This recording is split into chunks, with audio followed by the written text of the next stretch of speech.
TBRs shouldn't take that long.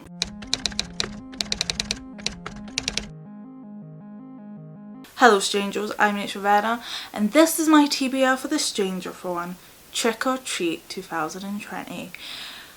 This readathon takes place from the 13th to the 31st of October.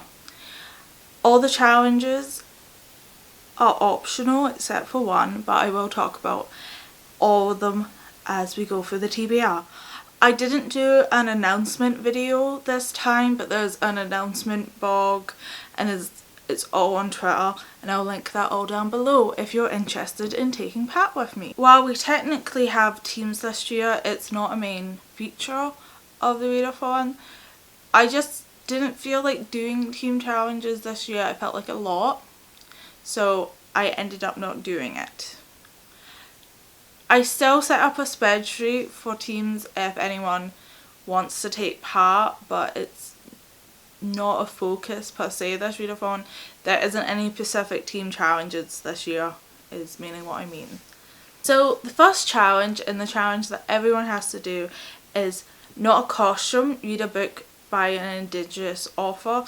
So Indigenous can mean lots of things and refers to people who are Indigenous to a lot of different countries. So it's kind of vague, but also Halloween tends to be a time where Indigenous people get disrespected a lot, so I thought we should do that as our first challenge.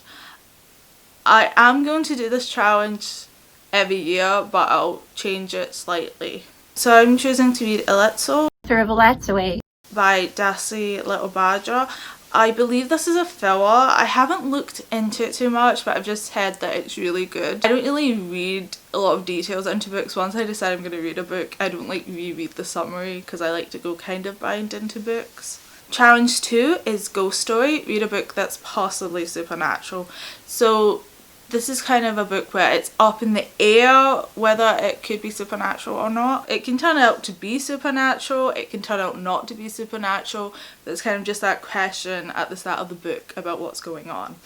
So I'm going to read A Head Full of Ghosts by Paul Chimney for this challenge. This is a book that sounded really interesting and I've owned for a while, and I put on a bunch of TBRs, including my TBR for this year. It's been a book I've had for a while, so I definitely want to get to it. Challenge 3 is Iconic Halloween, which is to read a book with something iconic to Halloween. For this I'm going to read The Ghost Tree by Christina Henry. This is a book that has ghosts in it, potentially. This is a NetGalley book, so I have put a few NetGalley books in here as well to try and catch up on NetGalley, / there's a few books that haven't came out as well on this. Like the next book I'm going to read, the fourth challenge is the Stella special, which is to read a book with part of a skeleton on it. I had thought about taking this challenge out this year, but there's a lot of really cool books that have skulls on them that came out this year, so I thought I would leave it in. And I have a NetGalley copy of The Kingdom of the Wicked by Kerry Matson. I read her Jack the Ripper series, like forget exactly what that's called, and I liked it for the most part. I think the last book kind of let it down, but I did like the series for the most part, so I thought I would give this book a try. I think it's to do with twins, possibly. Siblings anyway. The fifth challenge is Dark Foliage, which is to read a book with a woodland setting. So I'm going to read White Land by Rosie Kenny Higgs.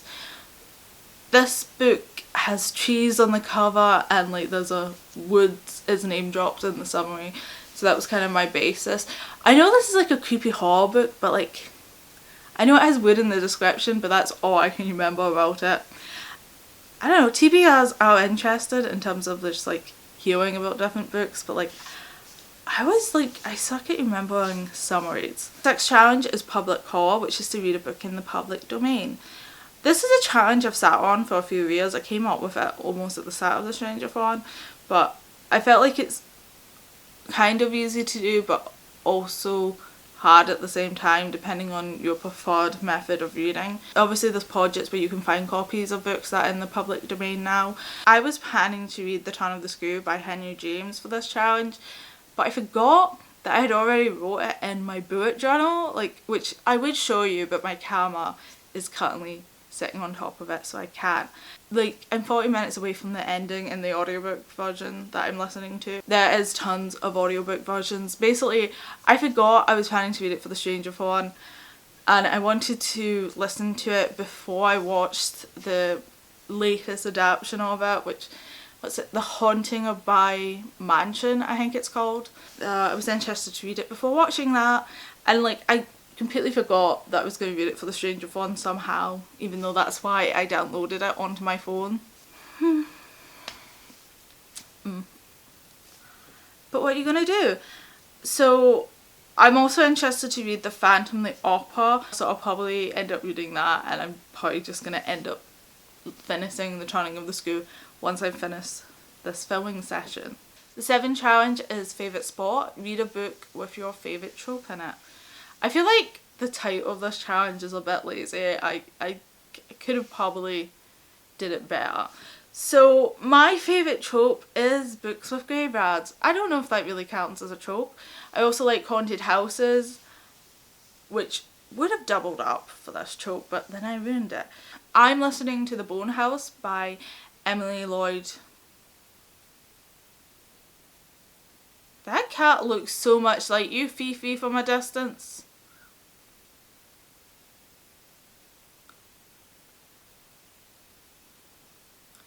I could almost swear that was you outside.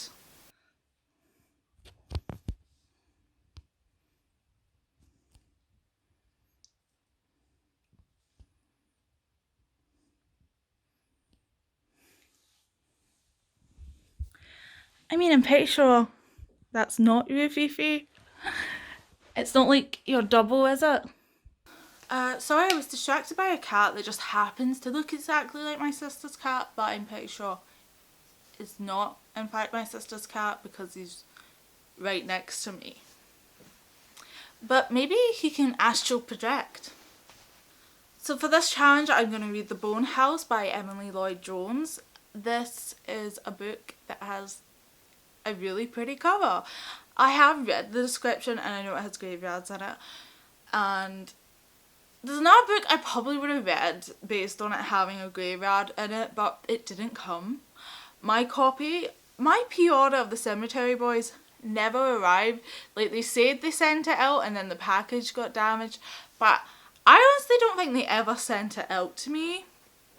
And that's happened to a lot of my pre-orders recently, which sucks, but it means there's a lot of horror books that I pre-ordered that I don't have, or like, well, I don't know if Cemetery Boys is like strictly horror, but I know it has kind of like horror-ish elements that would make it good for reading in October.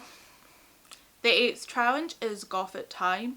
Read a book with Gothic elements. So this challenge was definitely inspired by Mexican Gothic, which is a really fantastic book that you should definitely read if you haven't read it yet. I've already read it, so I'll be reading The Silent Companion by Laura Purcell. This is a book I've owned for a while, and it's like a Victorian kind of haunted house deal, I think. But who knows until I read it. I actually own a lot of the other books she's released because they sound so cool, so I'm really hoping I do like this book.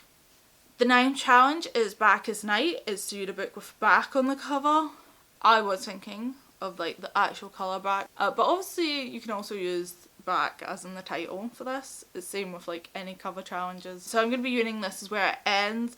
I don't remember what this book is about, but it's been on my wish list for a long time, and the author had another book come out this year that sounds really in my bag. So I finally bought it this year, and I thought, let's actually just read it immediately before it sits not being read.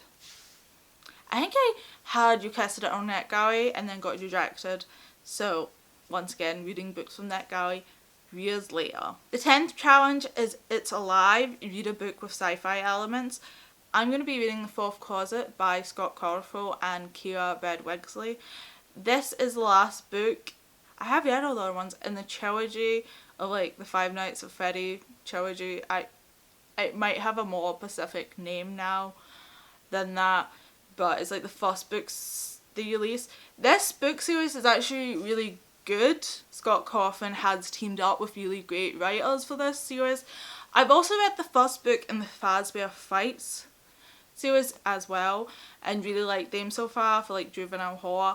Like, they are very cliche and like they're full of the typical tropes, but I don't really mind that when it comes to juvenile horror. I think that's kind of expected, that most juvenile horror, like in terms of short story series, tends to be retellings of some type, so it's kind of normal. I don't know, a lot of people have been like accusing the first book of being sexist, even though it's written by, I think it's written by a woman author. Bad things happen to the girl characters, like, but there's more girl protagonists than there is boy characters, and we're reading horror, and I think the boy protagonist isn't much of a protagonist. I don't think he goes through a lot of development or not. And also, if it's written by a woman author, they probably connect more to women protagonists. So like, I wouldn't say the series is sexist because of one book. If it was like a repeating pattern over the series, then yes. Like, I don't think it's fine. I like it so far, but apparently people don't, who like are reading it just for the series, don't like it. But I think it's pretty good for juvenile horror. If you're kind of into spooky pizzerinas. I don't think that's how you say that word. Let's move on. Challenge 11 is Long Night. Finish the series. So there's a few series I'm actually one book away from, and I do have a double of this in case, but I know I'm definitely going to finish listening to this book, and I'm going to read The Suffering, and this is part of a duology and the sequel to The Girl in the Well. I really liked that book. That was actually a good book last year. I never got around to reading it last year, but I think this is a really great book, and I definitely recommend it for anyone to read this session, like the first one. Obviously I haven't read this one yet because it's a sequel to a series. I haven't finished it. But I really like the first book, and I'm excited to get to finish this duology. So I messed up and never did Challenge 12, Bittersweet. Read a book based on a fairy tale. I will say there's other challenge is Challenge 12, but it's not. Something went wrong with my Word document, and so I missed it. So I have Cinderella is Dead by Caitlin Barron. Realistically, I won't get to this book because I'm currently reading Hag, which is an anthology based on a bunch of different fairy tales and myths from the British Isles. So I probably won't get to Cinderella is Dead because I've already got like 15 books on here that I'm planning to read. Fun fact, I never ended up finishing The Turn of the Screw, so that is probably what I'll read for that challenge. Next challenge is Gore, which is to read a book with Gore, and I'm going to be reading The Wilder Girls by Rory Power for this challenge. I don't remember anything about this book is about, but I know it's got gore, and they offer trigger warnings for gore. I'm fine with gore of any type, like TV, books, fine. I don't know if I've got any other books that like double up with this, but you know, like gore does kind of appear in horror a lot, so it might be slight gore-ish things that happen. Oh, I think Fourth Closet probably would double up with this, possibly. The 12th challenge is Cost. Read a book with a cost, and that I'm going to be reading The Invisible Life of Ali Liu by V.E. Swab. This has came out very, very recently, and I had an EAC as well, and I just never got time to read it, which happens to me so much. So typical, which happens to me so much. So like typical life things for me. I don't know, there's not much to say. I just know that this involves someone being cursed by the devil. So kind of perfect. I think I have a few other books that could like technically double up with this one if I needed to. Challenge 14, Pastimes. Read a book set in another century. For this I'm going to be reading Teeth in the Mist by Dawn Kuchik. Only part of this book is set in another century. I think like there is like a narration that takes place in the present, so I don't know if it fully counts. I mean, part of it's definitely in the last century, so I'm fine. And I mean, last century also includes like 99, so it doesn't take much. I really like Don Critchard's I've Read Harder 2 books, so I hope to get to this soonish. It's also on my TBR for the year. Realistically, I don't think I'll read 15 books in the time scale. I might, you never know. These books do vary in length, and I probably will mix up and mess up with things, but no. Hopefully I'll get through it. You can double up in the StrangeAthon if you want to. Last year we said no to doubling up because of the teams, but since teams aren't happening, it doesn't really matter if you double up or not. So that was my TBR for the StrangeAthon. If you are going to take part, please comment down below. I would love to read or watch a video about your TBR. I am very excited for the StrangeAthon to start so we can start reading all these spooky books together. So I'll see you weirdos next time, where I will be the thing in the woods that keeps you up at night. Farewell.